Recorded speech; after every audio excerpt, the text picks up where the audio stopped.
Bonjour à toutes et à tous et bienvenue sur Raconte-moi un ovni. Je suis très heureux de vous retrouver pour cette nouvelle histoire. Le principe de ces vidéos est simple. Un ovni égale une histoire. Alors installez-vous confortablement et laissez-vous porter par le mystère des ovnis.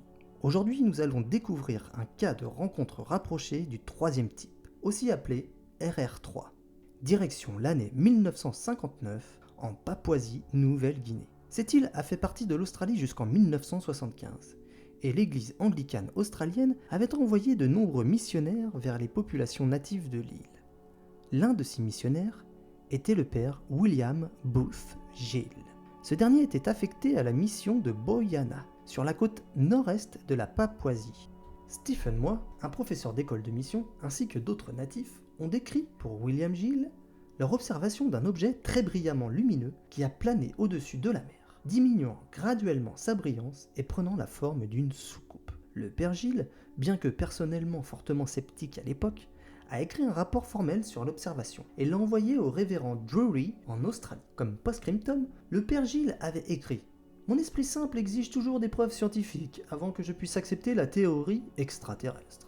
Je suis enclin à penser que beaucoup d'objets non identifiés sont une certaine sorte de phénomène électrique. Je préfère attendre qu'un gars malin en capture une et l'expose sur la place de Martin. » Les événements suivants ont fait changer le père Gill de point de vue. Le 26 juin 1959, à 18h45, alors qu'il se tenait devant la maison de la mission en regardant vers la mer, il vit une lumière brillante qui a commencé à descendre vers lui. C'est à cet instant que deux des professeurs de la mission l'ont rejoint. Le père Gill a commencé à prendre des notes sur les événements pendant que la lumière s'approchait, puis reculait. Soudainement, l'objet est venu à environ 100 mètres des observateurs et est demeuré stationnaire pendant un certain temps. Ils ont noté qu'il était circulaire, avait une large base et une structure supérieure plus étroite, semblait avoir deux ensembles de pieds saillants sur sa base. À intervalles périodiques, un rayon de lumière bleue émanait du centre supérieur de l'engin, dirigé vers le haut, en biais. Ce qui s'est produit ensuite fut très étonnant pour le petit groupe d'observateurs. Une forme semblable à une silhouette humaine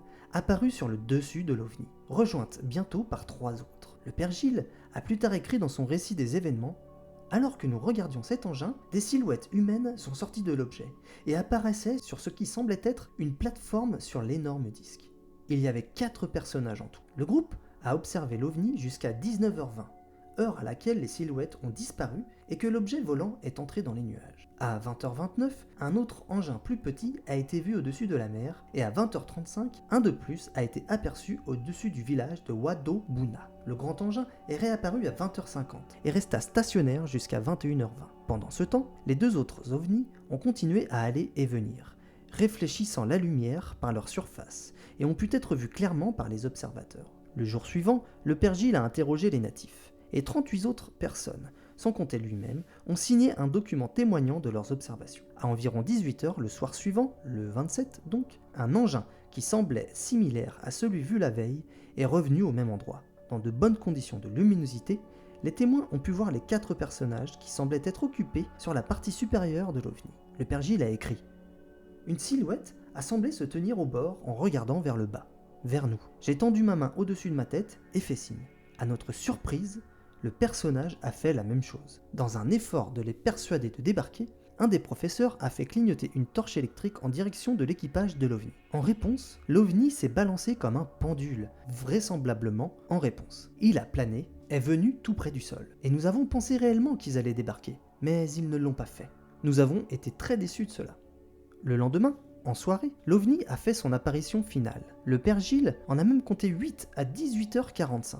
Curieusement, à 23h20, le silence de la nuit a été rompu par un coup fort sur le toit. Le père Gill est sorti vérifier au dehors et a vu 4 ovnis qui formaient une sorte de cercle autour du bâtiment, mais à une très grande hauteur. Quand le toit a été vérifié le lendemain matin, le 29 juin, aucune trace d'un impact n'a été trouvée. Ici s'arrête l'incroyable observation du père William Booth Gill. Une tentative d'explication rationnelle fut proposée par un astronome, le docteur Menzel. Ce dernier était connu pour son scepticisme sur le sujet OVNI. Il a expliqué les observations du père Gill, qui est affligé de myopie comme étant la planète Vénus. Vénus, a-t-il dit, était bien visible vers l'ouest environ 3 heures après le coucher du soleil. Le docteur Menzel a basé ses conclusions sur plusieurs prétentions purement spéculatives. De 1, le père Gill était myope et n'aurait pas porté ses lunettes à ce moment. De deux, qu'il était probablement également affligé d'astigmatisme, ce qui l'aurait entraîné à avoir une image déformée de Vénus. Et de trois, des cellules de sang sur la rétine de son œil auraient produit une illusion de mouvement. Le docteur Manzel semble avoir estimé également que les Papous étaient des indigènes ignorants qui adoraient le père Gilles au point de simplement être d'accord avec tout ce qu'il disait, et donc une manière facile de disposer des 24 signatures de témoins. Fred Beckman, un collègue du docteur Alan Hynek, est allé en Papouasie et a rencontré le père Gilles à Bouaïné. Il note que le père Gilles portait des lunettes corrigeant correctement sa myopie, et que Vénus a été mentionnée comme un objet visible bien à part par Gilles le soir de l'observation. C'est un cas très peu connu des passionnés du sujet OVNI, et c'est pourtant l'un des plus incroyables et les mieux documentés de l'époque. Et vous, qu'en pensez-vous ? Réelle rencontre rapprochée du troisième type ? Ou bien l'explication donnée par le docteur Manzel vous a-t-elle convaincu ? Encore merci pour votre écoute. N'hésitez pas à me dire ce que vous pensez de ce cas et des rencontres rapprochées du troisième type en me laissant un petit commentaire sous cette vidéo. Vous pouvez également partager cette vidéo et me laisser un petit pouce bleu, cela ne coûte rien et ça me motive énormément à continuer. Je vous dis à bientôt pour de nouvelles aventures ufologiques sur Raconte-moi un OVNI.